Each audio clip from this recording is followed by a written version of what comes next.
Welcome in, everybody. It is Friday at 3, and things are looking pretty bleak. I'm looking around the studio, and guess how many people I see with me? 0. The answer is 0. This show of 3 has been cut down to 1. Poor Daniel is deathly ill with the flu, and Xander is MIA. I have not heard from him today. He might have forgotten about our show. So next time I see him, I'll wring the guy's neck. He better have a great excuse for missing this. So I guess it's just me. I'll still do the the intro, and I'll still do the topic, of course. So for this week, I thought it would be fun to talk about opinions on the most underrated game or franchise in gaming. And my pick was gonna be controversial, and I expected my co-host to say, "Oh, you're so incorrect. How could you think that?"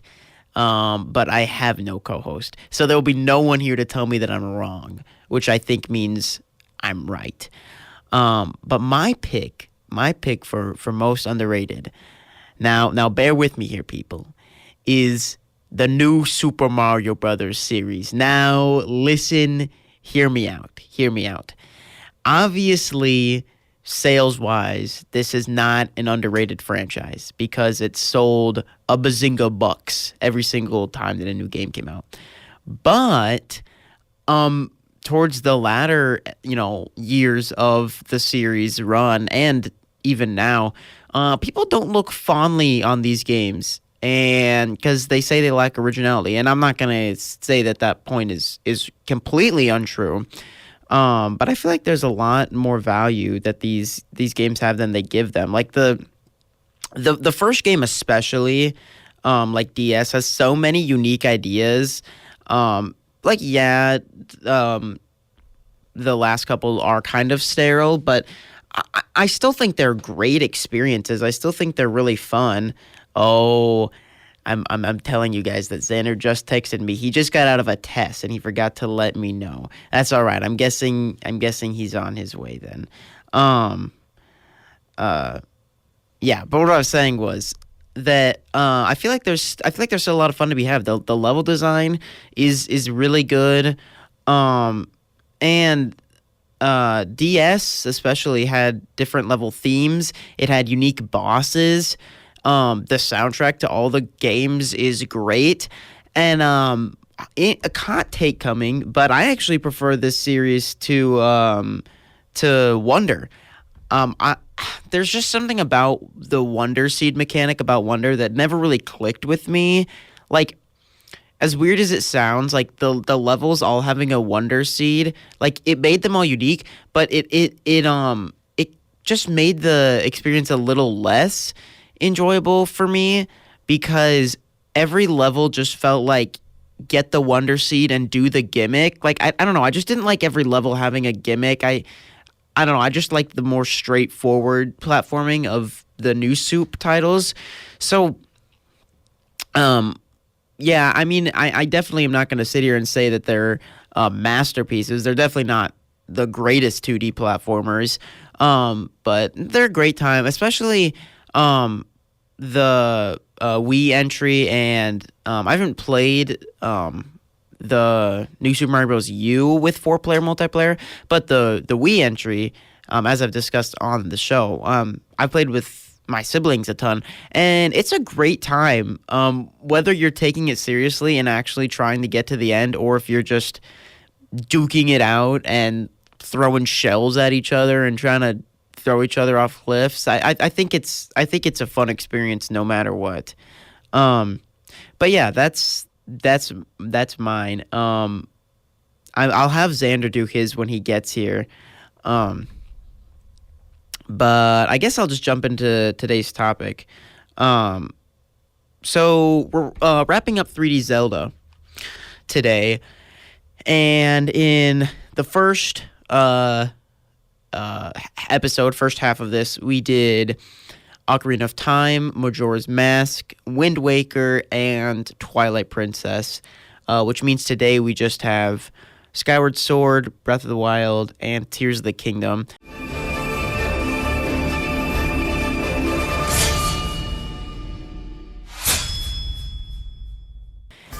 Skyward Sword, I hope there are no Skyward Sword fans out there listening, because even if Daniel and Xander were here, we have failed you people. None of us have played Skyward Sword.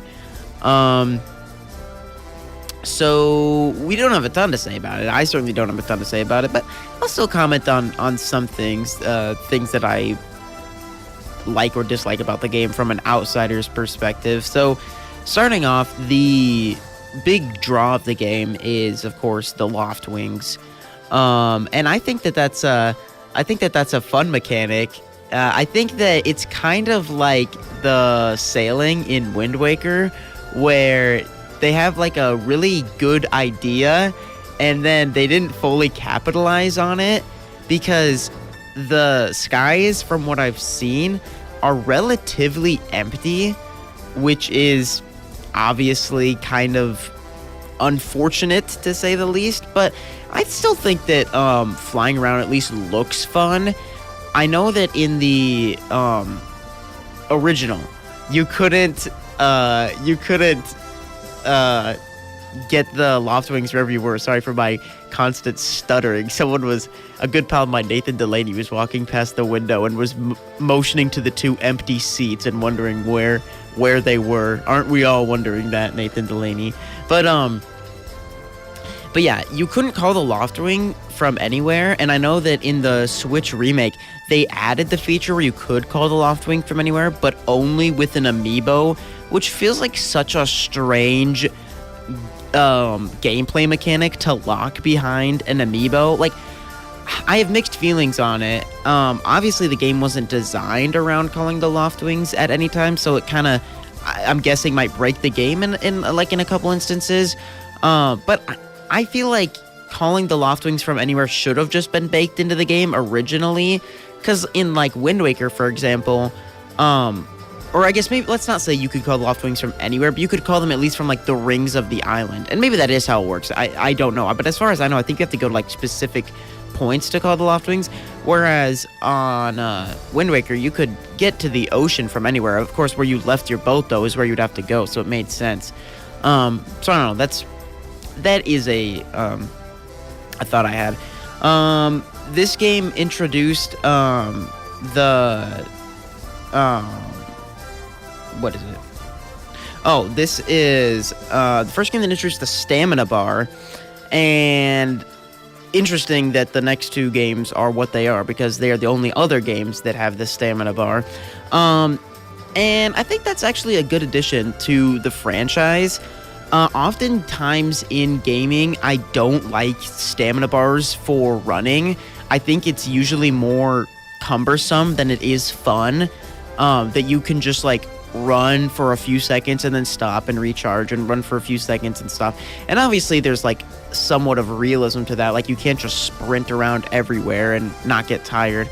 But at the same time, it's one of those gameplay mechanics that I find usually is there just for the sake of realism. Like, it's not actually enjoyable to do. Like, I've never met someone who sees a stamina bar in a video game and like, yes, I can only run for 5 seconds. What a great feature. I don't think that's a thing that happens. But the reason that I think it's okay in this game is because your movement speed without sprinting is already like a decent speed. You're not like crawling around. And then also, the games before this, you didn't move very fast anyways. Like, moving around in the Zelda franchise has always kind of been slow. That was something that always bothered me when I played Ocarina of Time, especially. When you're in like Hyrule Field and you're just like rolling around and you can't sprint, it's so annoying. So I think that adding a sprint feature is a good idea, at least. Oh boy, an exciting guest has just showed up. Except it's not a guest, It's Unmute it.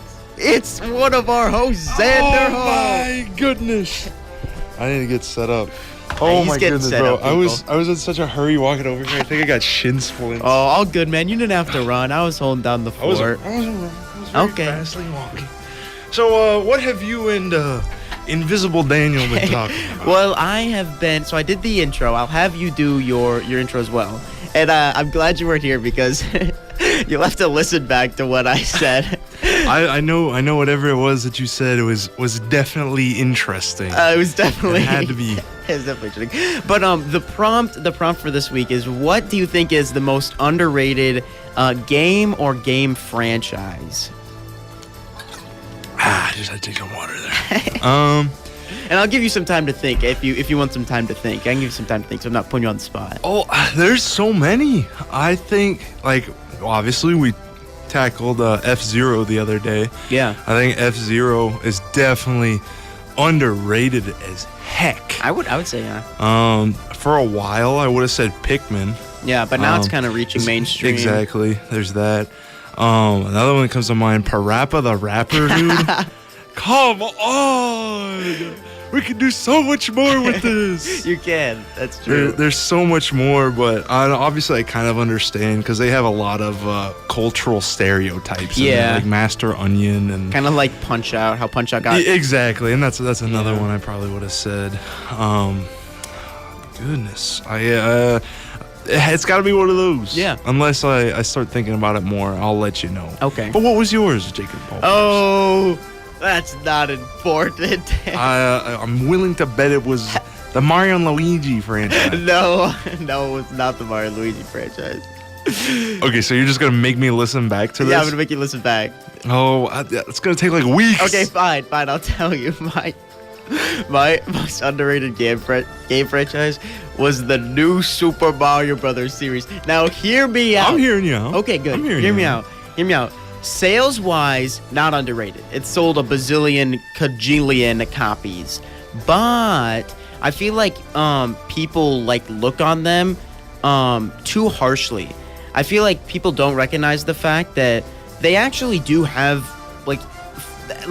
they actually do have unique ideas, and I actually find them very enjoyable, especially DS. DS has a ton of unique ideas, unique level themes and bosses and everything. Mm-hmm. And even Wii has some really fun levels the first time you can play multiplayer truly in a Mario game. The hate for the last two games I do kind of get, but even then, they still had at least good level design. They're still enjoyable 2D platformers. Mm-hmm. And controversially, I said I think I prefer them to Wonder, just because I'm not huge on the Wonder mechanic. I didn't like each level having the Wonder Seed gimmick thing. I don't know. It just didn't hit for me. I just found it more. I don't know. I don't even know. I just didn't find it to be. I think it's just not for me. I don't think it's objectively bad. Obviously, Sure. I think it's just a me thing. I didn't get into it. We'll have to tackle this more, especially when we get to 2D Mario. Yeah. Eventually, because I know this is a very controversial, hot take kind of thing. Yeah.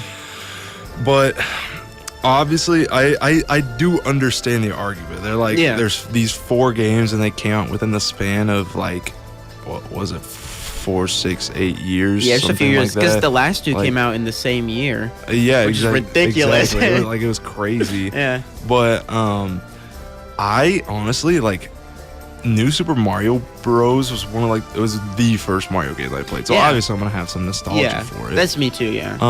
But I really like what that game did with bosses and the such. Yeah.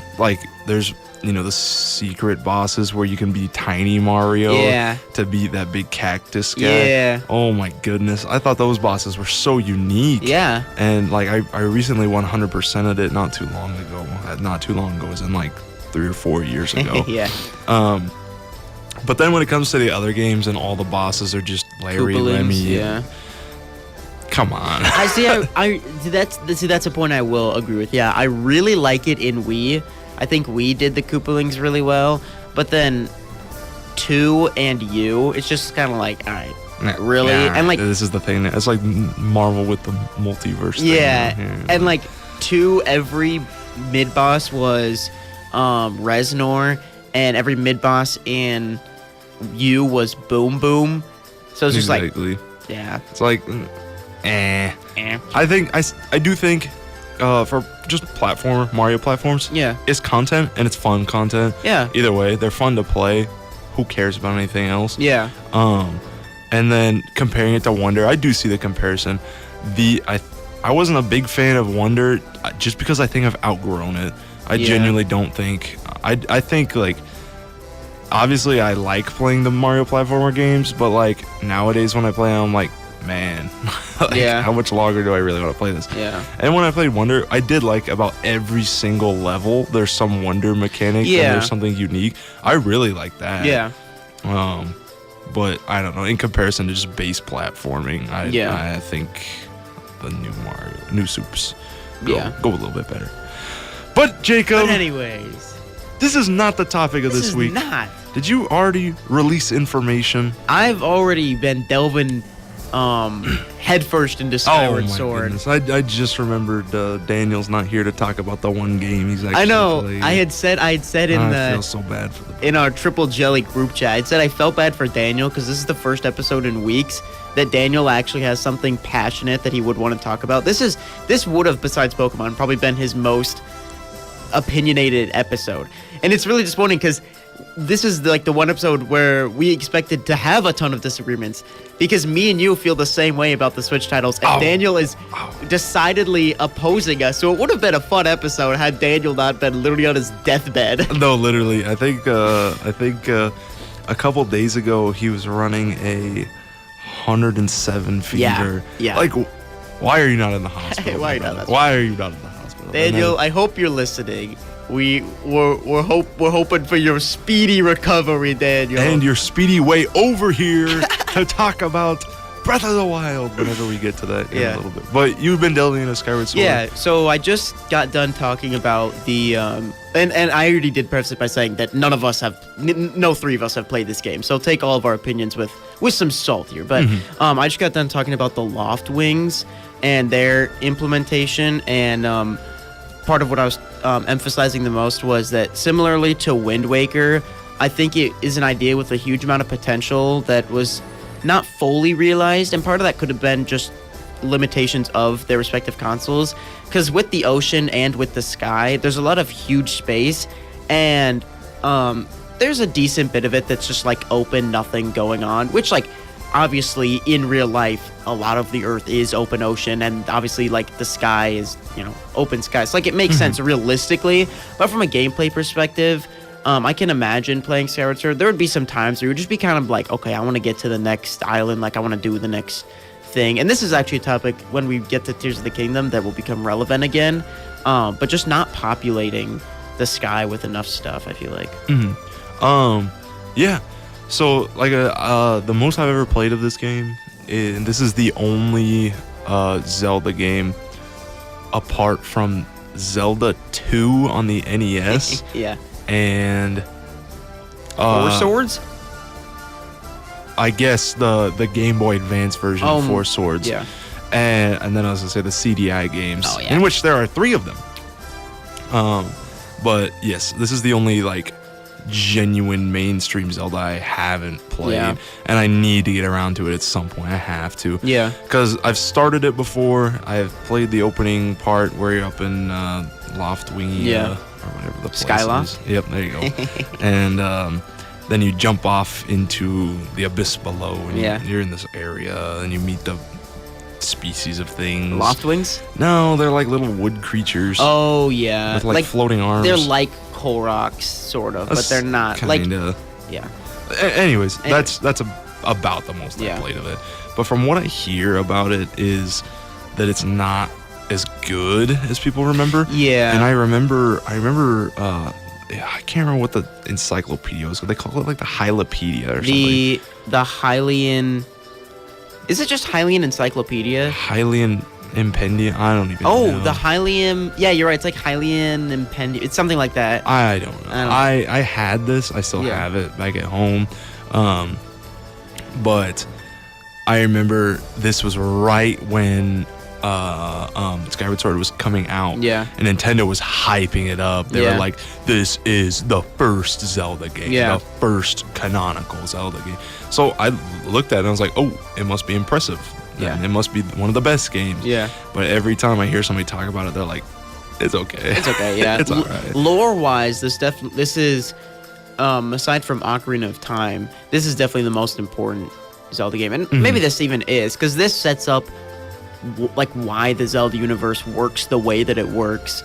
And then obviously Ocarina is important because it splits the timeline. You're missing Minish Cap. What do you mean? What about Minish Cap? Minish Cap comes right after Skyward Sword, canonically. Yeah. What about it? I'm not. What do you mean I'm missing it? You just went straight from. Oh no! Skyward well, there's Sword other to games Ocarina in between too, like there's other games that come in between I don't think there Skyward are. Sword and Ocarina of Time. I think it's just Minish Cap. Is it really just Minish Cap? I think so.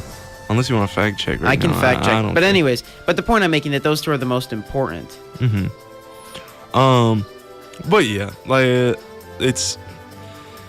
I think it did a good job at what it was meant to do. Just kind of set up this series, introduce everything. Because obviously, like you see, the Legend of Zelda symbol, and it's like the design on the Hylian shield. You know, Yeah. It's got that red bird, and you're like, what is this bird? And it's got the Triforce on top, and it's like, oh, now I understand what the birds are. And I do remember like looking more into it because it's like, why did the birds never come back if they were so important? And I remember there were a bunch of different like theories, but I remember two, but I think I'm blanking on one. One of them was that they think the Hylians killed the birds. Yeah. To You had written it in the survive. notes. You had written it in the notes. Yeah. Oh, I did. Yeah, you wrote it. In the notes. Dude, WB Pole. What? Pass. Oh, I think. Hold up, wait. It's pulling up the timeline. It's really slow internet in here, but I think. Oh, come on. Of course, this site can't be reached. Come on. I just got a voicemail that said, "And I will immediately place you on our DNC list. How are you today?" Oh, fantastic. The other games. Okay, so Skyward Sword is first, then Minish Cap, then Oracle of Ages / Seasons, and then Ocarina of Time. So that's the other game I was thinking of. Oracle of Ages and Seasons come before Ocarina of Time? Yeah. Really? Oh wait, nope, not Oracle. Sorry. This is a really blurry picture. It's Four Swords. Yeah, which that is right, because Four Swords does Four also Swords. have importance. Oh, yeah. How could I forget Four Swords? But anyways, Wow. Are you ready to move on to the next thing? Are you? Did we ever cover Twilight Princess?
Didn't we cover Twilight Princess at the end of the last episode? I don't think so. Or did we just barely mention it? Yeah, well, we talked about it a lot, just referencing it Yeah. because I was really excited to get to it. Shoot, did you wanna talk about that? I think you're right, actually. Did you want to talk about that? It's alright. I'll briefly talk about it because we haven't been on the Zelda. You're roll right, for a actually. while. Yeah, we didn't actually dedicate a segment to it last time. We just kept talking about it, and then at the end, you just like had a 2-minute segment where you said something about it. That's fair. I guess you're right. I forgot Maybe. about that. Either way, this is genuinely my favorite game in the franchise, and I think that from a maybe not like a dungeon looking perspective, Yeah. but like a visual and storytelling aspect of the game, it is beautiful. Like, Yeah. I think it's better than Ocarina of Time. I've replayed the game. I've played the game start to finish like 3 times now. I want to replay it again, but I want to get it on GameCube, and then eventually I have to play it on Wii just to know the controls, just to experience the controls, I should say. But oh my goodness, it's so good. Just from like, this is one of the only Zelda games, if not the only Zelda game, where Link doesn't have like a soldier-esque background. He's literally just a farm kid. He works at a farm. Yeah. I guess maybe Wind Waker Link. He's just kind of a normal kid. He's just a random kid. He's a literal child. But this one was so good because you're in this little exclusive, whatever the word is, like a little town, and you're like the oldest of all the kids there. Like Link in that game is probably 17 or 18, and then there's just a bunch of other younger kids, and they're all like looking up to you, and you go on this quest and everything. It's got such a good like Zelda in that game isn't like the damsel in distress either. Like she's like, I don't even know. She's like this cloaked figure, and then eventually Ganondorf captures her, but instead of like holding her in the crystal, he literally turns her evil, and then you play bottle ping pong. You know what I'm talking about? Yeah. Oh, that was so fun. And then this does have the longest phases of any Zelda game, I think, with like 4 phases, because you have to go through that Zelda fight, Beast Ganon, and then it's you and Ganondorf on a horse race, or something, trying to attack each other, and then it's 1v1 you and Ganon. I will say the one. Oh, well, not the one, but one thing about this game that always stood out to me is that, I love Ganondorf in this game. Like, the opening cutscene where he's, like, in chains, and they're, like, stabbing him. So I'm like, this is not a Zelda game. What the heck? Yeah, no, it's such a dark tone for a Zelda game, like a sad, lamenting story. But then it's kind of an odd, like, their usage of Ganondorf in this game is kind of weird from what I've seen. 'Cause it's like, Zant is, like, the main villain the whole time, and then, as far as I know, correct me if I'm wrong, but it's relatively towards the end of the story where then, not that Ganondorf is shoehorned in, but he's kind of put in there just because, like, they have to have Ganondorf. It feels like he's kind of just like, but actually, it was me pulling the strings. Or is it more natural in the game? I don't know. I think it feels a bit more natural, because, I mean, now that you say it, maybe it kind of feels that way, but the whole thing has to do with, Ganondorf being banished to the Shadow Realm or whatever, by the Twilight Realm. The Twilight, he's like banished, and Zant is the character that's like trying to get him out or whatever. But then again, like, Zant is portrayed as the villain of the game, but like, I don't know how to explain it. Like, you look at him and you're like, okay, this guy's ain't tough. Him. This guy's the first few times you see him, be like, okay, this guy might be like scary, this guy might be powerful. And then you actually like fight him towards the end of the game. He's just like a whiny little guy. Just a guy, Like, you hit him once, he starts like running around in circles and like screaming. He's like, ow. He does his introduction where he like walks down that hallway, with like all the people on each side of him. You know that cutscene I'm talking about? That does have a lot of aura. I will say this Zelda game does have a healthy dosage of aura. Exactly. And I remember, like, okay, I mean, spoilers for the end of the game, but it's a it's a yada long 20x. What, like 23-year-old game? Something. Oh wait, no. Yeah, actually 23. I think it's 23 years old. Well, it was a late GameCube release because they also put it on the Wii at the same time. Fun fact about that, they actually reversed inverted the angles of whatever. So where you would have turned right in the GameCube version, you turn left. Like, they do that in the hero mode in Ocarina of Time. Whatever it's called. But they do that in the Wii version.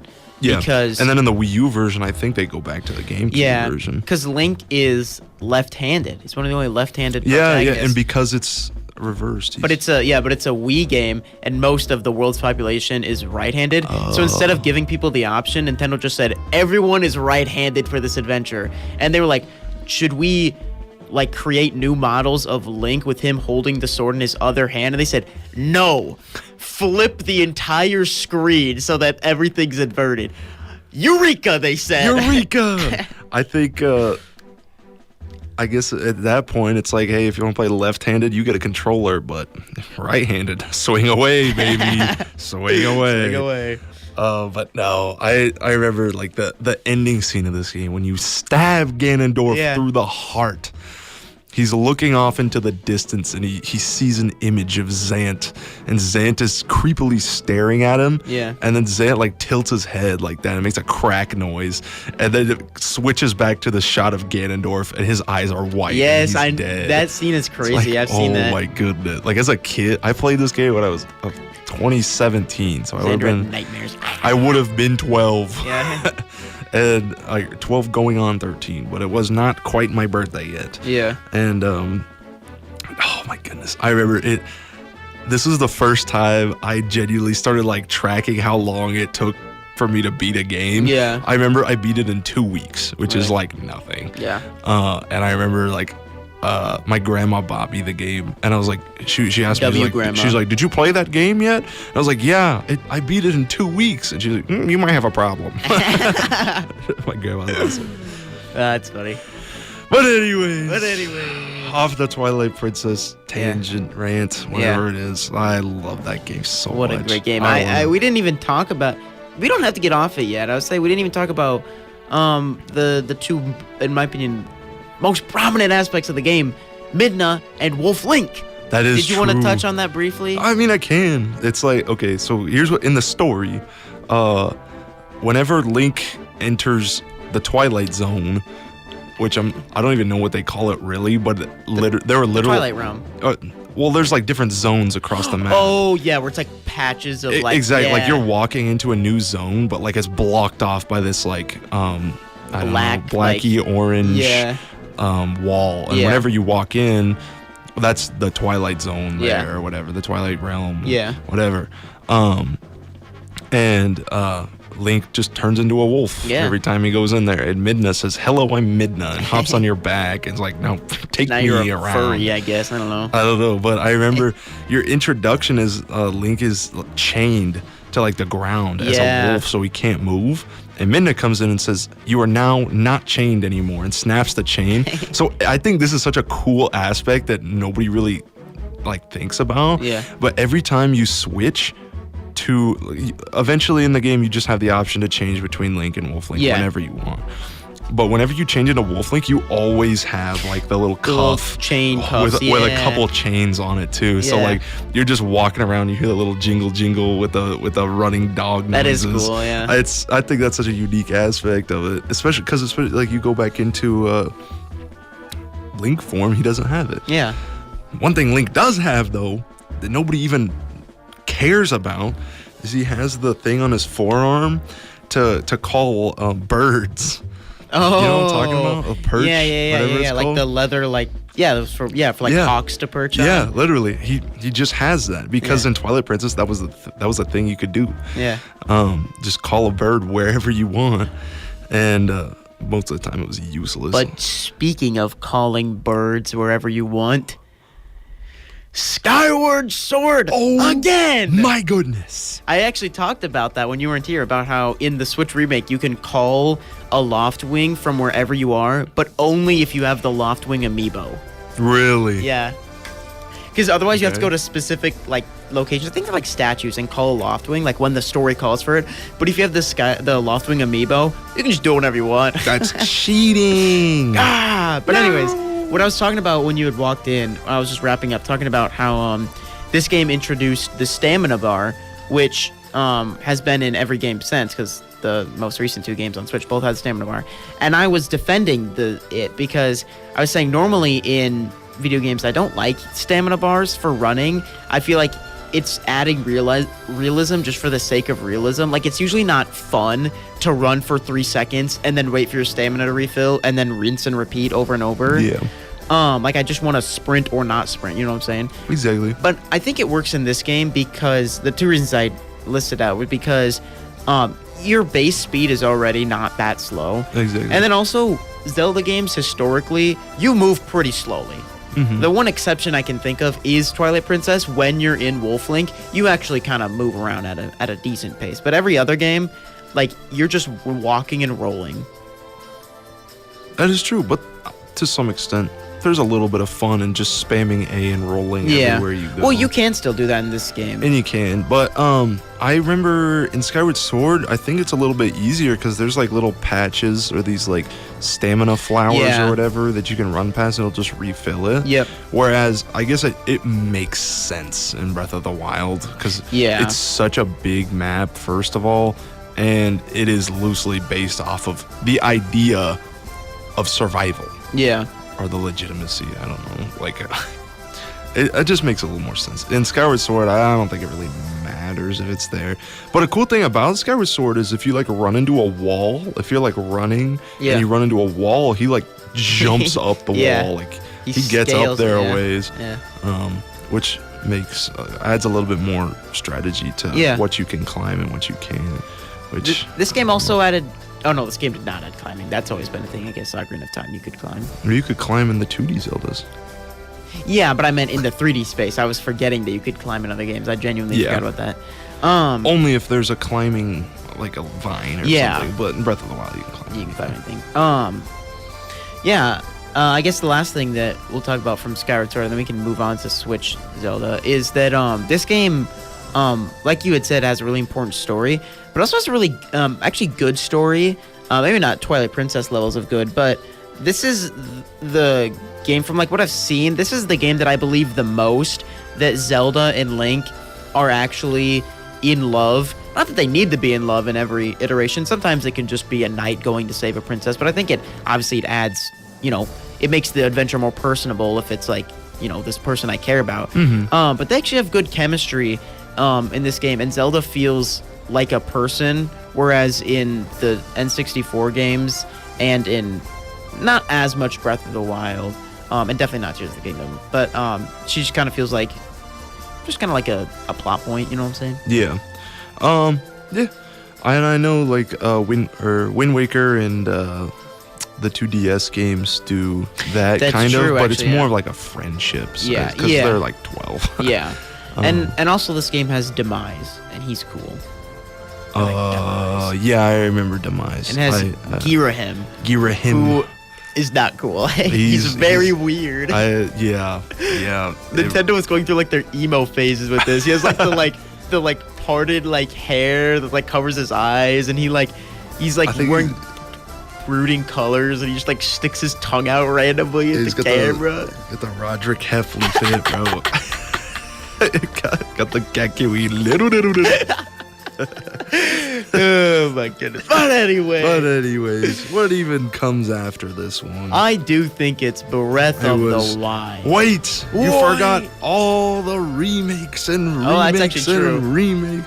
We got 4 remakes in between this and Breath of the Wild. What was the 4th one? I know we got Twilight. Oh yeah, Wind Waker. Yeah. We got the 2 originals: Ocarina of Time, Wind Waker. Ocarina of Time and Majora's Mask. That's embarrassing. That is embarrassing. That is incredibly embarrassing. We got those on 3DS, which we talked about. Yep, and they were fun. And then, I guess this is a question. Did you play either the Wii U versions of Twilight Princess or Wind Waker? I didn't own a Wii U. Oh. Oh, you knew that. I didn't own a Wii U. No.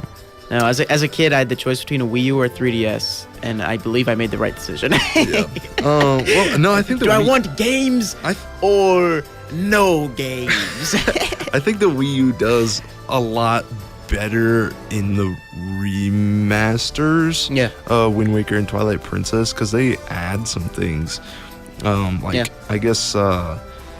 Especially in Wind Waker, I know. Wind Waker's the best example. Because they really fixed the last leg of the game, the Triforce Quest, which a lot of people found cumbersome. Yeah, and Twilight Princess, I think the only thing they added besides amiibo support was collectible stamps, so you can make Miiverse posts.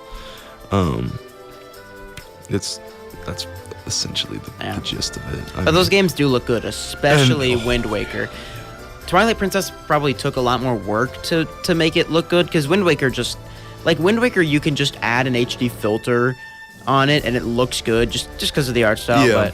But I know that Twilight Princess, they probably actually had to like remake some assets and Twilight stuff. Princess, to be honest, still doesn't look 100% perfect. Yeah. Like you're watching the cutscene from the game, that's what I'm saying, and the characters are like twitching everywhere, and it's okay. Yeah. I think visually though, it's just a beautiful game. Yeah, and I think the 3DS remakes, which we talked about, I think those look, I think they look really good. No, yeah. On 3DS. Mm-hmm. But Breath Breath of the Wild. of the Wild.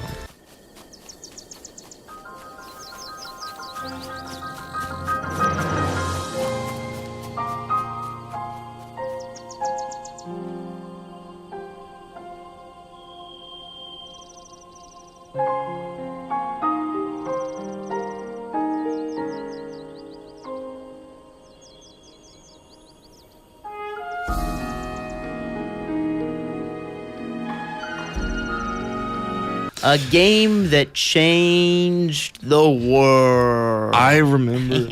Oh, I'm sorry, Daniel. You're not here. I for feel this. so bad. I'm sorry. Daniel, if you're listening, please text us and we'll add. I don't think he whatever is you want. because I told him to text us if he has anything to say, and he has not even opened that chat. So he might be asleep. My goodness. He might be trying. He might just be trying to not die right now. Nap time for the sickly individual. But I remember the trailer for this game. Came out when I was in 6th grade. Yeah. I was very Me as well. very, very little. Yeah. And I remember, so the way we did middle school, our middle school was just 7th and 8th grade. Like 6th grade was still Elementary? 6th grade was still elementary. Interesting. But so yeah, we were like in the same halls as kindergartners and Yeah. 1st graders and everything. Like there was a hall, doors on each side, and they all just correspond to a classroom. Anyways, Odd, yeah. every day before like we started the day, we all sat outside in the hallway. Yeah. Every kid from every grade, we just sat there Talking to little Timmy who's 5. sitting there and just doing whatever. And I remember I had a phone, but I couldn't do much with it. Like I didn't have a phone number or anything. Yeah.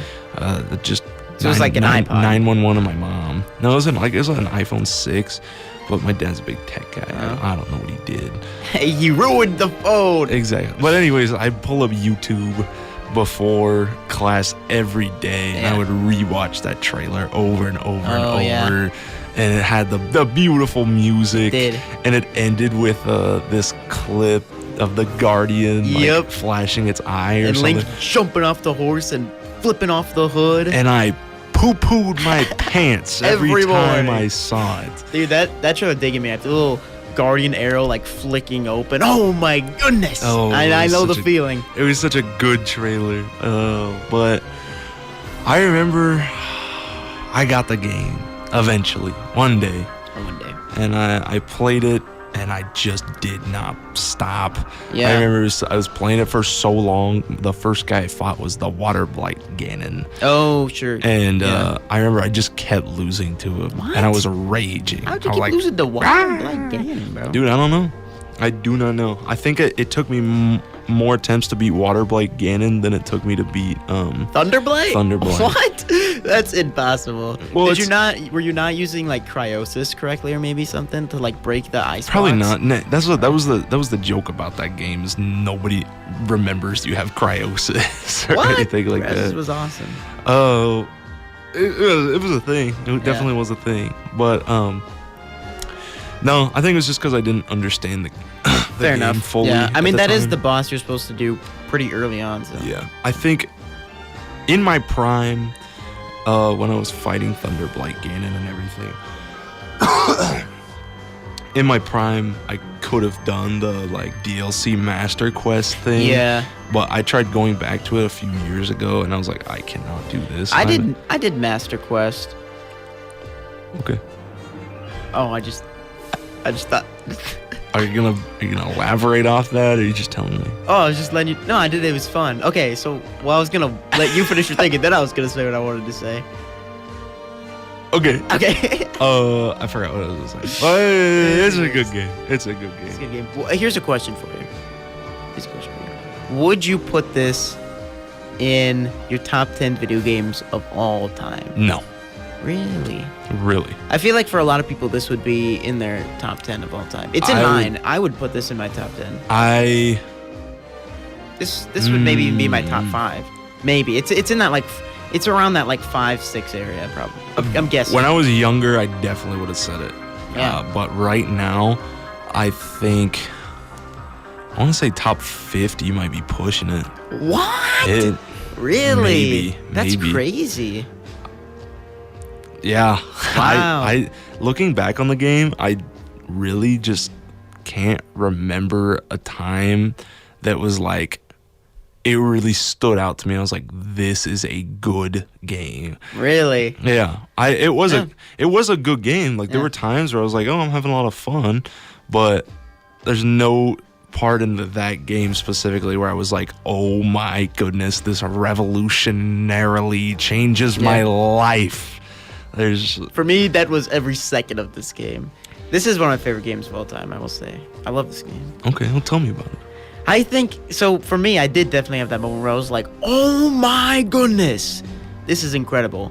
And it's, it's one you would expect. It's when you first step onto the plateau and you see that whole world and you're like, I can go to everywhere, like everywhere that I can see, I can go there, I can climb that, I can swim through there, I can go everywhere. That was huge. I still probably haven't played a game with a world like this size. It's a huge game. Well, I guess Tears of the Kingdom is obviously bigger. But anyways, so yeah, that was incredible. And that whole opening on the plateau it's such a fun introduction to the game. I've played this game a few times, and it is kind of annoying having to re-get your abilities, but it doesn't take very long. But just that opening area when you only have like sticks and a few arrows, and you're like taking down Bakabans by like rolling boulders on them and like sneak attacking them and stuff. That's just such a fun moment in gaming. Exploring this world, it's gotta be my favorite world to explore in gaming. The one thing in gaming. Anyways. Okay. You got anything else to say, Xander? No. Continue. Yeah, okay. I'm going to get back to what I was saying then. All right. The one thing I will say about this game, that holds it back from maybe not being in my top 5, is the story is fine. It's okay. The problem is that you have to seek out the story, and I don't like doing that. No, exactly. Not a single time when I played this did I get more than even a couple of the memories. And even then, I would always just, like, if I did want to get a couple, I would always look them up. Like, I don't think I ever just, like, maybe, like, once did I naturally stumble upon one. Or, because to me, maybe I'm just bad at that kind of thing, but when I would look at the pictures in a world that big, I'd be like, okay, so this is a tree. What am I supposed to do with that? Like, how am I going to find this? And so I'm like, if I want to know the story, which was a fine story, like the whole regaining your memories and stuff, I can just look it up on YouTube. Like, I'm sorry, but like, I am not going to scourge this whole world looking for these memories. Yeah. That was another thing I was going to say. I think when it comes to story, I think it's just kind of blah. Yeah. I think something that I forgot that I really liked about the game was that because it was kind of based off this survival mechanic, it felt a lot closer to the original Zelda. Yeah. Like the very original, the first one. Yeah. Which, Sakurai said that he wanted, or not Sakurai, oh my gosh. Miyamoto said that he wanted this game. Wait. Aonuma. Oh my goodness, I'm getting all of them mixed up. No. Aonuma said he wanted this game to feel like, like the original 1985 Legend of Zelda. And I think to some extent it kind of did. I really enjoyed it. I really enjoyed going around. Obviously the point of the original Zelda was that you were just supposed to kind of figure things out as you go, just find secrets when you find secrets. It's supposed to feel good. Yeah. And that's the thing about Breath of the Wild is you just find that stuff as you go. Like, you make a bow, you find a bow, and you're like, oh goodness me, I have the bow now. I'll now go make arrows. Yeah. Well, you don't make them. You can't craft in this game. Oh, I wish you could have. I wish you could have crafted. I swear you get arrows. Anyway. No, you can't make arrows. You had to find them or steal them off of other. Maybe I just bought critters. A bunch of arrows. Yeah, you definitely did. Yeah. Definitely gotta buy them up. But I just remember I had so much fun with it. Just finding things, finding little secrets everywhere, finding little Easter eggs and everything. Yeah. And oh man, definitely an okay time. It was a fun time. It was simpler times. Yeah, and this is definitely, I know, one of my more controversial Zelda opinions. But I actually prefer these dungeons, the Guardians. I actually do prefer them to most traditional dungeons, which I'm not gonna. I will 100% admit that it is definitely a subjective thing. I'm not gonna say objectively they're better. Like, I couldn't defend that. It's just a feels thing. Like, I don't know, something about traditional Zelda dungeons, because I've played Ocarina of Time all the way through, and then I did the first couple dungeons of Wind Waker, and most of the time I was just like trying to get through them. Like, I wasn't really having that much fun with the like puzzles. I was just kind of trying to get, like, it just felt like a chore to me, and I don't know why, it just did. But these dungeons, even though they are similar, I will say the bosses are definitely better in older Zelda games. But the dungeons, like moving the entire beast to solve puzzles, that's such a fun mechanic, and it doesn't bother me that every dungeon uses that mechanic, because they all use it in different ways, you know? Yeah. See, Jacob. Uh-oh. That's a stupid opinion. Oh, no! I could feel it boiling up in Xander. I think, okay, the little dungeons, they're all right. I think. Oh, the shrines? Yeah, the shrines. Yeah, I like the shrines I don't a mind. lot. I don't really mind those, because the only reward you get from them are the little like soul pieces, Yeah. so you can improve stamina or hearts. Yeah. I think that's an okay concept. Keep it coming. That's all right. Yeah. But then, like, The Divine Beast. the divine beasts, obviously, at the cost of the shrines, there's less big dungeons, and the big dungeons are like what makes Zelda, you know? Yeah. Like some, especially 2D Zelda games, some of those have like 10 dungeons. Yeah. Like 12. They have a lot. But I just think that where was I going with this? The divine beasts especially, I had no fun with. There was no time where I was like, how will I move the elephant's trunk to give myself a successful future? Yeah. There was no time where I was like, this is fun. No. Oh, what? See, yeah, the complete opposite. I loved that. And I then, love that dungeon. And then all that for what? An ununique boss fight? They're all Ganondorf. See, they're all Ganon. Okay, that's something I will say. Yeah, the bosses. Okay, here's something I'll say. Visually, oh my goodness, it's already 3:52. I know. I pulled up a little late. What are we gonna do for Tears of the Kingdom? I know what I'm gonna say about it. We're not gonna have time. Oh, I will. Oh, okay. But anyways, okay, we'll finish this and then we'll do Tears of the Kingdom. Okay. Visually, I think they don't look good, but actually fighting them, I actually enjoy fighting them a lot more than other bosses from the Zelda series. I actually really enjoy fighting these guys because they feel a little bit less gimmicky. They still do all have gimmicks, but I feel like with other Zelda games, it's I don't like how it's kind of like get an item in the dungeon and then you beat the boss by just, like pointing item at boss and then kind of using, you know what I'm saying? Sure. And I do like that about these bosses. I see. I do see. Anyways, is it time to move on to the sequel?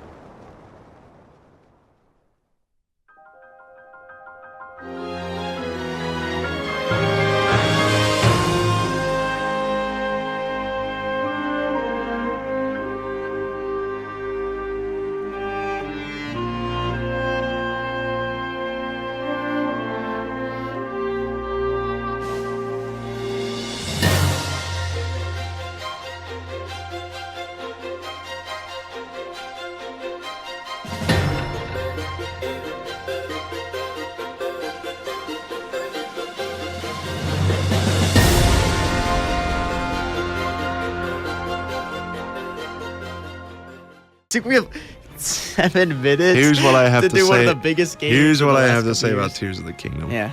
I do not like this game Oh wow. at all. Wow, what? Okay, at all? I mean, I think it's worse than Breath of the Wild, but to say I don't like it at all. I do think it's worse than Breath of the Wild, but when I played this game, I shrimply was not having any fun.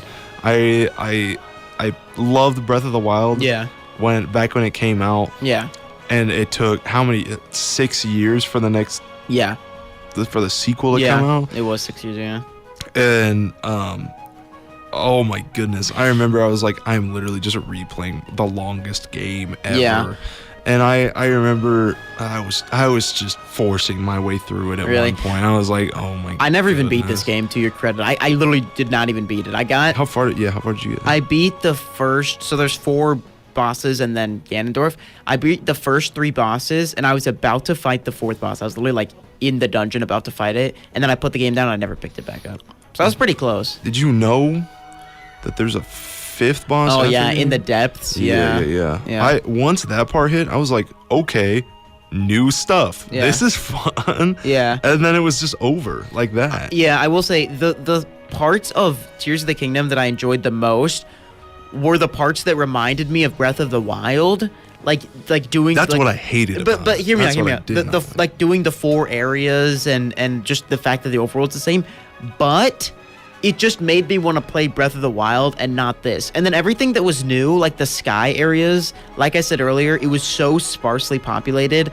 It genuinely made such a nothing impact on me, like the sky areas. Exactly. And then the depths was a cool idea, but I didn't hate it, but I don't know. I didn't love it that much. Just kind of like wandering around in the dark was just like, it was okay, but it didn't grab me that much. I didn't really like it. I just wanted to be back on the surface. I wanted to be playing Breath of the Wild, truly. Mm-hmm. I remember, dude, so I played this last year around, or not last, so 2023? 2023, but like December. Yeah. Because my roommate left for winter break and I was all alone in the dark, 3 a.m, no classes, no finals, no nothing. Yeah. Just scrounging through the depths. Oh, yeah. I was like, oh my goodness. Was it this fun? Is so serene right now. And I remember like you can't see anything in the depths until you hit the light roots. The light roots. Yeah. And I was pretty much just climbing around in the dark. And people say one of the best parts about it is when you go into the depths and you fight, what's his name, Kuga or something. Oh, yeah. That. It was all right. I don't know. Yeah, it didn't have fun. It didn't do it for me. I preferred his boss fight in Breath of the Wild, probably. Yeah. Even though that was like the most random fight ever, like I still had a lot of fun with it. I thought it was a unique, break from the series. Yeah. There were times where I thought that whole sneaking mission segment at the whatever the thing is called, the Yiga clan. Yeah. There were some times where I was like, did that actually happen? Right. Just like that's the part I forget about the most of that game. Yeah, for sure. But no, it was a lot of fun in that game. But this game, I just could not get into it. I did the 5th thing, the 5th sage, whatever it is, the mechanical one is literally like a mech. Like Link can get in there and equip arms with different weapons and stuff, which I thought was a pretty cool concept. Yeah. But then I was like, okay, I did this. It's over. Yeah. See, that was the thing. Most people's enjoyment from the game, I feel like it comes from if you dig Ultra Hand or not. And I don't dig Ultra Hand. I actually prefer the abilities in the original game. I prefer like stasis and the bombs and cryosis. I actually prefer those. I will say I do like fusing like stuff to arrows and shields. That's fun. But I don't like that the trade-off is that every weapon in the game is rusted unless you get it cleansed. That's really lame and it always bothered me. Yeah. But Ultra Hand, I don't know, like the process of getting the batteries and refilling them and like building stuff, it didn't excite me. Yeah. I walked into a GameStop one time and I was debating whether or not to buy Tears of the Kingdom or some other game. I could not remember which one it was. I asked the guy at the counter, I was like, hey, should I buy this game or this game? He's like, you can build a TIE fighter in Tears of the Kingdom, so that one's definitely worth your money. I was like, okay. I bought it, didn't touch it, I played it, and I was like, I can't build a TIE fighter unless I devote 10 hours of my day to getting the freaking rockets right and the boards and oh my goodness. I went into it expecting a lot, but I finished it saying like there was so much I definitely missed out on creativity wise. Yeah. And that's really what I don't like about the game, because it's a Zelda game and I don't think it should emphasize like creativity and figuring things out on your own. I worded that wrong. I don't know, because I would say that's something I love about Breath of the Wild, but it didn't work for me in this game. That's what I mean. I think it was too open. I think Ultra Hand opened things up too much. That's what I'm saying. Yeah, it's every task was just overwhelming. Or it was either like build a crazy contraption, or you could just build that rocket. Like, you know how you put a handle and then 2 rockets? You build them a certain way, and it literally solves genuinely over 90% of the puzzles in the game. You just fly over it, and you have complete control. And it's like, I don't know. Yeah. I don't know. I'm sorry, Daniel. I do not like this game very much. And the only saving grace, well, my roommate had played the game at the time I was playing it. I don't know how much you know about the mysterious white dragon flying around in the sky. Zelda. Yeah. Anyways, I was gonna spoil it, but you already did. And I remember they know. I was like, dude, what is that white dragon flying around? And my room was like, you're just gonna have to find out. I'm like, is it Zelda? And he's like, how did you know? And I was like, something just tells me, it just is. Somebody just. I do remember that ending scene though, when you're skydiving into a pond with Zelda, and you have to do the Wii, oh my goodness, Wii Sports Resort thing where you all connect hands. Yeah. I thought that was kind of fun. But it's sad that it had to take that long to get that good, and it's also sad that it is the end of our show. This is normally the segment where we tease what's coming up next week. We forgot to decide, what do you want next week's show to be? This isn't going to be set in stone, but what do you want it to be, Xander? What do I want it to be if I had to choose? You already know. Realistically, though. I think it'd be cool to do an episode on like dead Nintendo games, you know what I mean? Oh, yeah. You know, like ones they don't add to anymore. Like Pikmin. Not Pikmin.